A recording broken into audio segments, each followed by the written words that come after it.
encore. Il est le même hier, aujourd'hui, éternellement. Il ne change pas. Et vous et moi avons besoin d'être bâtis dans la foi pour les miracles. Dis à ton voisin, tu as besoin de foi pour les miracles. Parce que Dieu veut donner plus de miracles dans ta vie. Alléluia. Dieu est un donneur de miracles. C'est sa carte de visite. C'est comme ça qu'il est venu se présenter dans le monde. Dieu a envoyé Jésus avec des miracles et lui a dit, regardez. Dieu a dit au monde, regardez-moi, je suis le Dieu des miracles. Et voyez-vous, nous qui sommes les enfants de Dieu, Dieu veut que nous marchions dans les miracles. Dieu veut que nous ayons foi dans les miracles. Dieu veut que nous ayons l'expectative dans les miracles. Dieu veut que nous louons le Seigneur avant les miracles. Alléluia. Parce que Dieu fait de nous un peuple miraculeux. Combien d'entre nous, nous avons témoignage de miracles que Dieu a fait dans notre vie? Combien d'entre nous, nous pourrions parler combien Dieu a fait des miracles? Miracle sur miracle.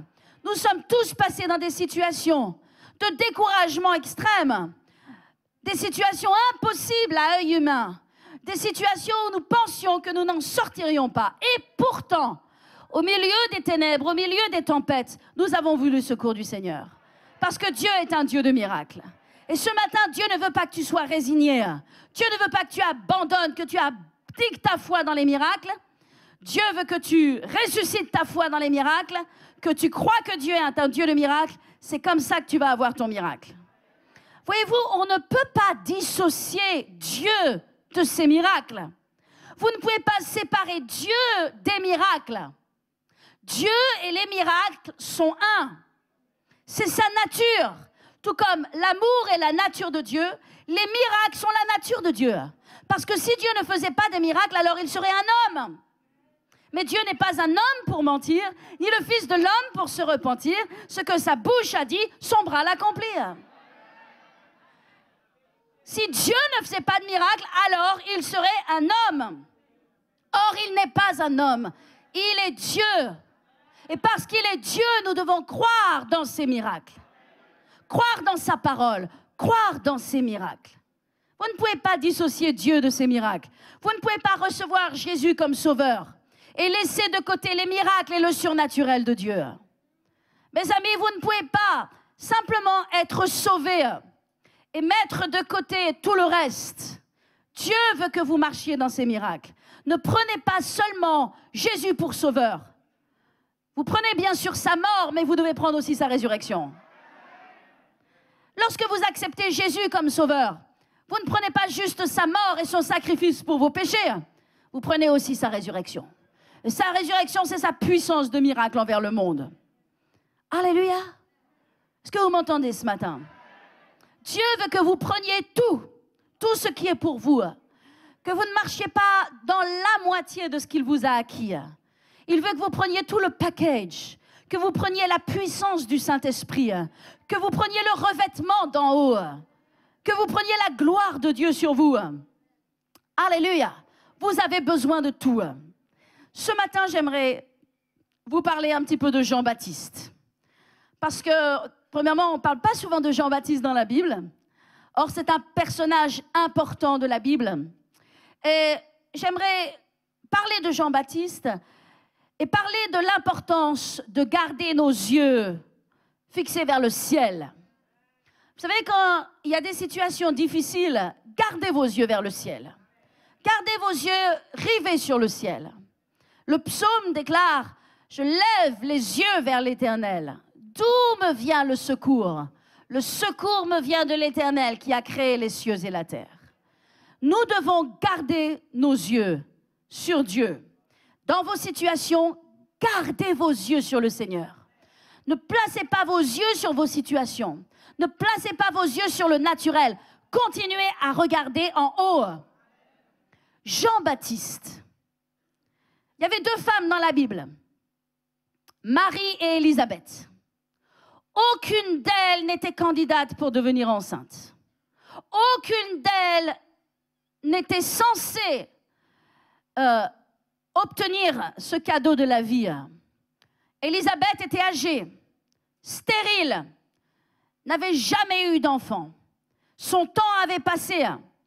Peut-être qu'elle n'espérait même plus. Puis il y avait Marie. Marie était l'inverse. C'était une jeune femme, c'était une jeune fille de 16 ans. Elle n'était pas mariée. Elle n'était pas candidate pour donner la vie. Et pourtant, Marie et Élisabeth ont été rencontrées par un ange. Le grand ange de l'Éternel, Gabriel, est entré dans leur maison et leur a fait cette annonce en disant à Zacharie, pour Élisabeth, ta femme viendra enceinte. Et pour Marie aussi, tu deviendras enceinte. Et ces deux femmes ont porté la vie, alors que tout disait dans leur vie qu'elles n'étaient pas censées porter la vie. Et donc, d'Élisabeth est né Jean-Baptiste. Et la Bible dit que depuis Ésaïe, Dieu parle de Jean-Baptiste. Depuis le livre d'Ésaïe et aussi dans Malachie, il est parlé de son ministère. Vous savez pourquoi? Parce que Dieu connaît tout. Dieu savait que Jean-Baptiste viendrait sur la terre. Dieu savait qu'il viendrait d'Élisabeth et de Zacharie. De la même façon que Dieu savait que vous seriez là sur cette terre. De la même façon que Dieu a un plan pour votre vie. De la même façon que Dieu ne vous a pas abandonné. Dieu savait depuis les temps anciens quel rôle jouerait Jean-Baptiste. C'est pourquoi, depuis longtemps en Ésaïe, il est écrit que Jean-Baptiste serait envoyé par Dieu pour préparer le chemin du Seigneur. Quelque temps après, 6 mois plus tard, Marie a donné naissance. Et elle a enfanté Jésus-Christ, qui est le Fils du Dieu vivant. Voyez-vous, Jean-Baptiste et Jésus-Christ étaient cousins. Ils avaient 6 mois de différence. Tous les deux savaient qu'ils étaient nés d'une naissance surnaturelle. Ils ont grandi ensemble. Et puis Jean-Baptiste est entré dans le ministère. Oh, Jean-Baptiste avait un ministère bien différent de celui de Jésus. Jean-Baptiste, Dieu a choisi de l'envoyer dans les déserts. Parfois, vous dites, pourquoi Dieu m'a envoyé là? Ne vous posez pas la question où est-ce que Dieu vous envoie. Simplement, suivez les pointillés. Suivez le plan de Dieu pour votre vie. Ne posez pas trop de questions à Dieu. Dieu connaît toutes choses. Dieu a envoyé Jésus dans les villes, dans les villages, mais Dieu a envoyé Jean-Baptiste dans les déserts. Il a même grandi dans les déserts. Son ministère a grandi. Jean-Baptiste a été un homme de Dieu puissant. Il a préparé le chemin du Seigneur. Est-ce que vous imaginez ce que c'est que d'être un homme qui est appelé avant Jésus-Christ, le Sauveur, le Messie, pour préparer les cœurs à recevoir Jésus? C'était l'appel de Jean-Baptiste. Jean-Baptiste était appelé à préparer les cœurs, à préparer le chemin de Dieu, à aplanir les sentiers du Sauveur, de sorte que les gens soient massivement sauvés. Quel ministère extraordinaire! Quelque temps après, Jésus est aussi entré dans son ministère terrestre. Et on connaît bien sûr que Jésus est allé voir Jean-Baptiste pour être baptisé. Jean-Baptiste ne s'y attendait pas. Il baptisait les foules dans le désert. Il leur criait « Race de vipères ! Comment avez-vous appris à fuir la colère, le jugement de Dieu? Repentez-vous de vos péchés. » Il avait le ministère de la repentance.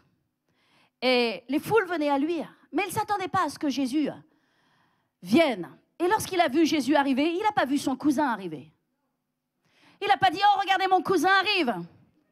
Non, il a dit, il n'a même pas prononcé son nom. Il a dit « Voici celui dont je ne suis même pas digne de délier la courroie de ses souliers. » Jésus n'a pas vu Jean-Baptiste. Il n'a pas vu Jésus dans la chair. Il a vu le Fils de Dieu. Jean-Baptiste savait qui était Jésus. Et donc, lorsqu'il l'a vu, il ne voulait même pas le baptiser. Finalement, il l'a baptisé. La Bible dit que lorsqu'il a été baptisé, une colombe, le Saint-Esprit est descendu du ciel sous la forme d'une colombe. Il y a eu un signe miraculeux dans le ciel. Et une voix s'est fait entendre disant « Celui-ci est mon fils bien-aimé, en qui j'ai mis toute mon affection, écoutez-le. » Alléluia. Donc Jean-Baptiste savait très clairement qui était Jésus. Est-ce que vous m'entendez? Après ces événements, Jésus a commencé le ministère. On sait qu'après son baptême, il est allé dans le désert. Il a été éprouvé, testé. Comme vous et moi avons besoin d'être éprouvés et testés. C'est une bonne chose que d'être éprouvé. Sauf qu'on n'y reste pas toute notre vie. Dieu merci, c'est pour un temps. Alléluia. Et après, nous sortons de l'épreuve. Alléluia. Donc Jésus a été éprouvé, il est entré dans le ministère. Et là, lorsque Jésus est entré dans le ministère, à l'instant même où Jésus est entré dans le ministère, les miracles ont commencé. La pluie de miracles venant de Dieu a commencé. L'explosion des miracles, la manifestation des miracles a commencé à être de façon incalculable. La Bible dit dans le livre de Jean, simplement écoutez-moi et prenez la référence dans Jean 20 au verset 30, il est écrit que Jésus a fait encore en présence de ses disciples beaucoup d'autres miracles qui ne peuvent être décrits dans ce livre. Mais ces choses ont été écrites afin que vous croyiez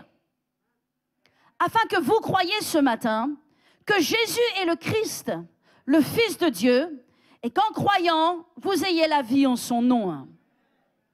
Les miracles de Dieu ont été rapportés dans la Bible afin que vous croyiez. Afin que vous croyiez en Dieu, mais aussi afin que vous croyiez en ses miracles. Vous ne pouvez pas recevoir un miracle de Dieu à moins que vous ne croyiez dans ces miracles. Le ministère de Jésus a commencé. Si vous cherchez dans la Bible, vous verrez que dans l'Ancien Testament, il y a très peu de références, il y a très peu de versets qui contiennent le mot miracle. Mais à partir du commencement du ministère de Jésus, nous avons tellement de versets qui parlent de ces miracles. Les miracles ont commencé avec Christ. Jésus qui est Dieu dans la chair. Jésus qui est l'incarnation vivante de Dieu sur la terre. Est venu démontrer son amour envers les gens. Est venu démontrer l'amour du Père par des miracles. Donc, on ne peut pas, ni vous ni moi n'avons le droit de retirer à l'évangile et à la puissance de Dieu ces miracles. Et non seulement nous ne pouvons pas les retirer, mais nous devons croire encore plus que ce que nous avons cru jusqu'à ce jour. Je vais vous lire certains passages de la Bible, simplement prenez les références. Si la vidéoprojection peut nous aider. Dans Marc 6, 56, il est écrit, après je lirai Matthieu 4, 24. Il est écrit en quelques lieux, écoutez-moi bien, en quelques lieux qu'il arriva, dans les villages, dans les villes ou dans les campagnes, on mettait les malades sur les places publiques et on le priait de le permettre seulement de toucher le bord de son vêtement et tous ceux qui touchaient son vêtement étaient guéris. Est-ce que vous pouvez imaginer la scène avec vos yeux ce matin? Dans toutes les villes, la Bible dit, dans tous les villages et même dans toutes les campagnes, imaginez des villes, imaginez des villages. Certains d'entre vous pouvez imaginer peut-être, parce que certains de nos pays sont encore, certaines régions de nos pays sont encore et peuvent être imagées, on peut voir au travers de cela, les villages et les villes du temps de Jésus. Certaines villes, dans les villes et dans les villages, même dans les campagnes. Qu'est-ce qu'on faisait? Qu'est-ce que les gens faisaient? Ils sortaient les malades, ils amenaient les gens en brancard, ils amenaient les paralytiques, ils les mettaient sur des places publiques. On ne peut pas nombrer le nombre de personnes qui ont été guéries par Jésus, le nombre de miracles qui ont été accomplis dans la vie des gens. Partout des villes, des villages et des campagnes, on sortait les gens, les malades, pour qu'ils touchent le bord de son vêtement. Et les gens étaient guéris. Dans Matthieu 4, 24, il est écrit, sa renommée se répandit dans toute la Syrie. La renommée de Jésus dépassait ses frontières. Jésus était connu pour ses miracles. Le monde entier doit connaître Christ pour ses miracles. Et nous devons brandir haut et fort notre foi dans les miracles. Est-ce que vous m'entendez ce matin? Sa renommée se répandit dans toute la Syrie. On lui a apporté tous ceux qui souffraient de maladies, de douleurs diverses, des démoniaques, des lunatiques, c'est-à-dire des gens pris de folie, des paralytiques, et il les guérissait. Alléluia! Jésus les guérissait. Dans Jean 6, verset 2, il est écrit « Une grande foule le suivait, car elle voyait les miracles qu'il opérait. » Amen. Une grande foule suivait Jésus parce qu'elle voyait les miracles. Mes amis, nous devons croire dans les miracles. Nous devons croire dans l'impossible. Nous devons croire que notre Dieu est Dieu. Qu'il est le Dieu de l'impossible. Il est le Dieu des circonstances désespérées. Alléluia. Dans Jean 20, verset 30, il est écrit « Jésus a fait encore en présence de ses disciples beaucoup d'autres miracles qui ne sont pas écrits dans ce livre. » Dans Marc 3, 13, il est écrit « Comme il guérissait beaucoup de gens, tous ceux qui avaient des maladies se jetaient sur lui pour le toucher. » Mais est-ce que vous pouvez imaginer ce qui se passait? Jésus était un phénomène dans son temps. Il l'est encore aujourd'hui parce qu'il est le même hier, aujourd'hui, éternellement. Et parce qu'il n'y a pas de livre, il n'y a pas de bibliothèque qui puisse contenir le nombre de miracles que Jésus a fait dans la vie des gens. Alléluia. Est-ce que vous pouvez imaginer ce qui est écrit ici? Comme il guérissait beaucoup de gens, tous ceux qui avaient des maladies se jetaient sur lui. Est-ce que vous imaginez les gens se jeter sur Jésus? Alléluia, pour guérir. C'est beau. Mais c'est Dieu dans la chair. Vous devez réaliser que lorsque nous adorons Jésus, nous adorons Dieu. Dieu dans la chair. Dieu notre Seigneur. Dieu notre guérisseur. Notre Dieu de miracles. Alléluia. Dans Luc 6, il est écrit, toute la foule cherchait à le toucher, car une force sortait de lui et les guérissait tous. La force de Dieu, la puissance de Dieu sort de Jésus. Quand vous invoquez son nom, croyez dans ses miracles. Alléluia. Mes amis, Dieu se révélait sur la terre. Les miracles sont la carte de visite de Jésus. Vous savez, les gens viennent, ils rencontrent d'autres personnes, ils veulent promouvoir leurs entreprises, leurs affaires ou leur ministère. Qu'est-ce qu'ils font? Ils sortent une carte de visite. Et ils disent à cette personne, tiens, je te donne ma carte de visite, afin que tu connaisses. Mais mes amis, Jésus n'est pas venu avec une carte de visite. Jésus est venu avec les miracles. Et il est le même aujourd'hui. La carte de visite du Seigneur, c'est les miracles. Il veut faire des miracles. Alléluia, il est un Dieu de miracles. Gloire à Jésus. Alléluia. Dieu est un Dieu de miracles. Amen. Pendant le temps où Jésus faisait tous ces miracles, la puissance de Dieu était libérée sur la terre. Jean-Baptiste, lui, a été emprisonné. Il a été emprisonné parce qu'il dénonçait le péché. Et il le dénonçait fort. Peut-être même un peu trop fort. En tout cas, ça lui a attiré des problèmes. Il a dénoncé l'adultère qu'il y avait au niveau du gouvernement, au niveau du roi, des gouverneurs, et ça lui a valu des problèmes. Et il a été envoyé en prison. Maintenant, ce que j'aimerais que vous compreniez ce matin, c'est que dans sa prison, Jean-Baptiste a envoyé ses disciples questionner Jésus et lui poser la question la plus triste qui soit. Jean-Baptiste, qui connaissait Jésus, il ne le connaissait pas selon la chair, il le connaissait selon l'esprit, a envoyé des disciples vers Jésus pour lui poser cette question. Es-tu celui qui doit venir ou devons-nous en attendre un autre?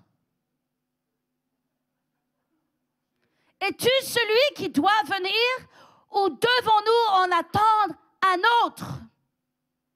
Du fond de sa prison, Jean-Baptiste s'est mis à douter. Au milieu de ces épreuves, Jean-Baptiste a commencé à fléchir. Il s'est mis à douter de Dieu, à douter de Jésus. Il s'est mis à douter de ses miracles. Il s'est mis à douter de la puissance de Dieu. Il s'est mis à douter de sa naissance surnaturelle. Il s'est mis à douter. Jean-Baptiste s'est mis à douter. Je ne parle pas de vous et moi, je parle de Jean-Baptiste. Celui qui était prophétisé depuis Ésaïe, celui dont Malachie a parlé, le dernier dont Dieu a parlé dans l'Ancien Testament, avant que Dieu se taise pour 420 ans, s'est mis à douter au milieu de sa prison. Alléluia. C'est triste de connaître Dieu et de ne plus croire dans ses miracles. C'est triste de marcher avec Dieu et de perdre notre expectative. C'est triste de marcher avec Dieu et de perdre notre zèle, de perdre notre foi, de perdre notre sel. Jean-Baptiste, ses épreuves l'ont surmonté, l'ont dépassé, l'ont englouti. Et au fond de ces épreuves, il a douté. Mais mes amis, nous ne devons pas douter. Peut-être vous êtes ce matin dans une prison comme Jean-Baptiste. Vous dites, mais qui va me sortir de cette prison? Où est la solution? Comment les choses vont se passer? Qui va m'ouvrir la porte? Qui va me donner ce dont j'ai besoin? Comment les situations vont changer? Comment les circonstances vont être renversées? Je ne sais pas comment, mais une chose que je sais, c'est que le salut et la délivrance de l'Éternel vient de façon inespérée, vient d'un endroit dont vous ne vous y attendez pas. C'est vraiment la signature de Dieu. Ne vous posez pas la question « D'où, Seigneur? Comment, Seigneur? Pourquoi, Seigneur ?» Gardez vos yeux fixés sur Jésus, parce qu'il est l'auteur et le consommateur de votre foi. Il est un Dieu de miracles. Il veut guérir tes maladies. Il veut guérir tes douleurs. Il veut te sortir de ta prison. Il veut te libérer de tes chaînes. Non seulement il le veut, mais il le peut. Il veut t'établir sur le ferme rocher. Il veut te rendre prospère. Il veut te mettre à l'aise dans ta vie. Il veut te bénir. Il veut te donner un sens, une direction. Alléluia. Mes amis, Dieu veut que vous croyiez. Et Dieu te dit ce matin, lève tes yeux vers le ciel. Voyez-vous, Jésus a répondu aux disciples de Jean-Baptiste. Et qu'est-ce que Jésus a dit? Jésus n'a pas justifié. Jésus n'a pas dit, mais si je suis le Fils de Dieu. Mais enfin, ne sais-tu pas comment nous sommes nés? Non, Jésus a répondu par les miracles. Il a dit à Jean-Baptiste une seule phrase. Jean-Baptiste, les aveugles voient, les boiteux marchent, les paralytiques sont relevés. Alléluia. Tournez avec moi dans Matthieu 11 et nous allons lire ce passage ensemble.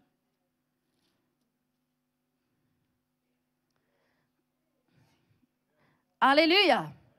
Oh, c'est le temps de nous lever dans le nom de Jésus. C'est le temps de nous lever dans la foi et de prendre ce que Dieu nous a donné. De tenir ferme et d'avoir une foi de bulldog. Une foi de pitbull. Une foi qui ne lâche pas.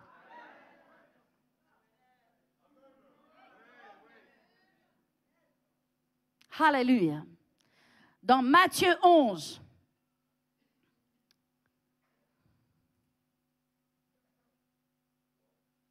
verset 4, Jésus leur répondit, « Allez rapporter à Jean ce que vous entendez et ce que vous voyez. Les aveugles voient, les boiteux marchent, les lépreux sont purifiés, les sourds entendent, les morts ressuscitent. La bonne nouvelle est annoncée aux pauvres. Heureux celui pour qui je ne serai pas une occasion de chute. » Alléluia. En d'autres termes, Jésus a répondu à Jean-Baptiste, « Vois ce que je fais, Jean-Baptiste, et tu sauras qui je suis. » Nicodème est venu vers Jésus dans la nuit, et il est venu lui dire, « Maître, Maître, comment est-ce que je peux être sauvé? Parce que pas un homme ne peut faire les miracles que tu fais, à moins que tu ne sois envoyé par Dieu. » Nicodème reconnaissait les miracles de Jésus. Nicodème savait que Jésus n'était pas simplement un homme dans la chair, mais qu'il était bien plus que cela. Mes amis, croyez dans les miracles. Croyez dans les miracles. Croyez dans les miracles. Croyez que Dieu va faire un miracle. Croyez que, quelles que soient les circonstances par lesquelles vous passez, Dieu ne va pas vous abandonner. Dieu ne va pas vous laisser tomber. Croyez dans ces miracles. Nous avons eu dans notre vie tellement de miracles. Nous sommes passés au travers de tellement de circonstances difficiles. Vous savez, à partir du moment où j'ai épousé mon mari, avant, je ne savais pas trop ce que c'était que d'avoir des problèmes.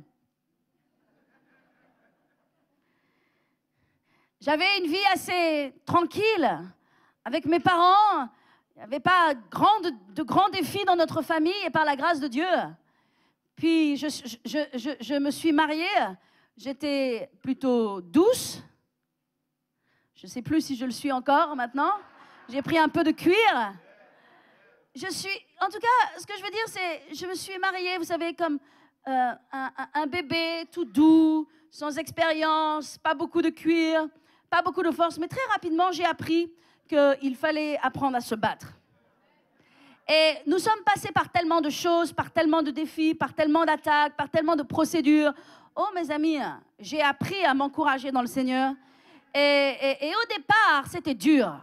Au départ, j'avais pas la foi. Au départ, je tremblais de peur. Au départ, c'était tellement dur pour moi. Mais au travers du temps et des circonstances, j'ai remarqué que toutes les situations par lesquelles on passait, à un moment ou à un autre, Dieu les renversait.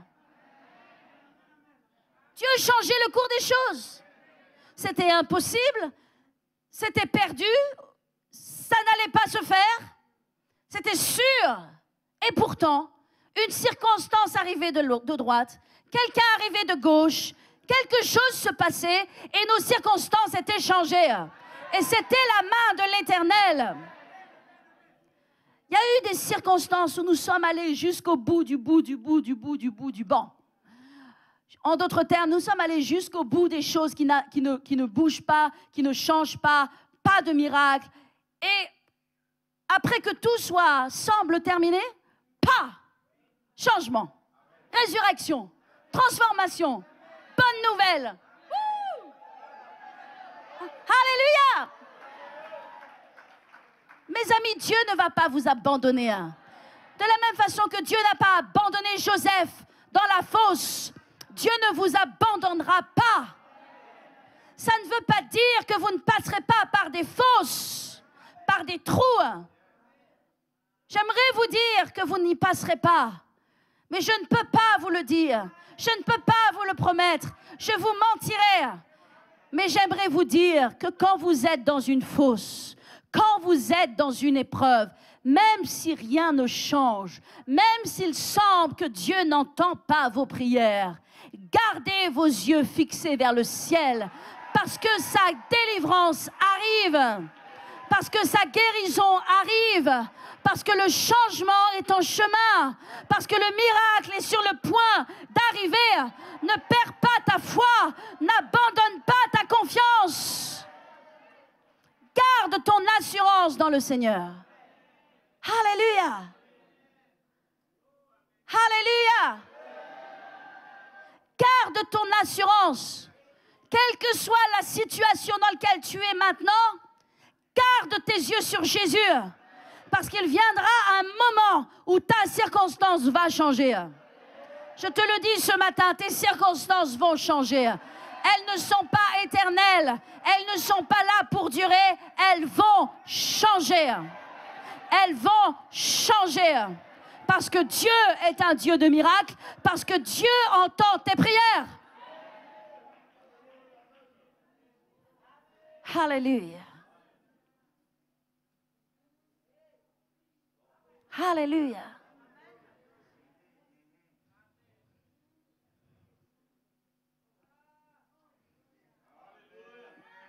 Alléluia. Croyez-le ce matin. Alléluia. Amen. Amen. Gloire à Jésus. Qu'est-ce que Jésus a dit? Jésus a dit, je vous le dis en vérité, si vous ne vous convertissez et ne devenez comme ces petits-enfants, vous n'entrerez pas dans le royaume des cieux. Jésus a dit aussi à ses disciples qui empêchaient les petits-enfants de venir vers lui. Il est écrit dans Matthieu 19, on lui amena des petits-enfants pour qu'il leur impose les mains, mais les disciples les repoussèrent. Mais Jésus leur dit, laissez les petits-enfants venir à moi et ne les empêchez pas, car le royaume des cieux est pour ceux qui leur ressemblent. Alléluia. Certains d'entre vous, vous avez des petits-enfants. Un enfant croit simplement. Il ne complique pas. Il ne tord pas les choses. Il n'est pas incrédule. Un enfant croit. Et Dieu nous dit, si tu veux recevoir le royaume de Dieu, si tu veux recevoir le royaume des cieux dans ta vie, dans ton cœur, il va falloir simplement que tu marches avec Dieu comme un petit enfant. Dieu n'a pas choisi les sages de ce monde pour révéler sa gloire et sa puissance. La Bible dit que Dieu a choisi les choses folles, les choses insensées, les choses méprisables, ceux que les gens ne considèrent pas pour manifester sa gloire. Vous voulez recevoir les miracles de Dieu? Marchez dans les miracles de Dieu. Soyez un enfant. Restez un petit enfant. Gardez votre foi. Croyez simplement. Demandez à Dieu votre Père et recevez de sa main. Alléluia. Mes amis, ce n'est pas suffisant ce matin simplement de croire que Dieu existe. Je vous le dis, je me le dis à moi-même, ce n'est pas suffisant simplement de croire que Dieu existe. Ce n'est pas suffisant simplement de croire et de savoir qu'il est le Créateur. Ce n'est pas suffisant simplement de croire que tout ce qui est sur cette terre, c'est lui qui l'a créé. Vous devez croire en Dieu, qu'il peut faire toutes choses. Vous devez croire que Dieu peut tout accomplir. Vous devez croire que Dieu est le Dieu des miracles. Ne vous arrêtez pas simplement à croire qu'il existe ou à croire qu'il est le Créateur. Ce n'est pas suffisant. Croyez qu'il est le Dieu des miracles. Croyez qu'il est capable de vous toucher, qu'il est capable de changer vos circonstances. Alléluia. Nous ne croyons pas vraiment en Dieu, à moins que nous croyions qu'il est le Dieu de l'impossible.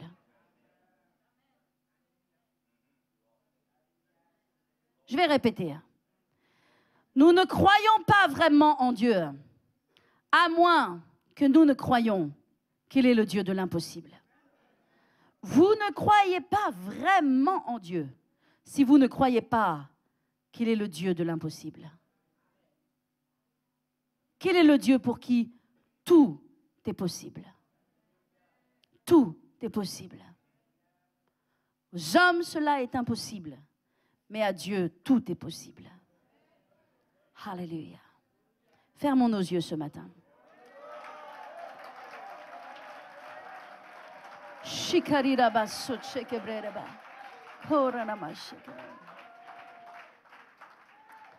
Oh, alléluia. Seigneur, nous voulons la foi pour les miracles.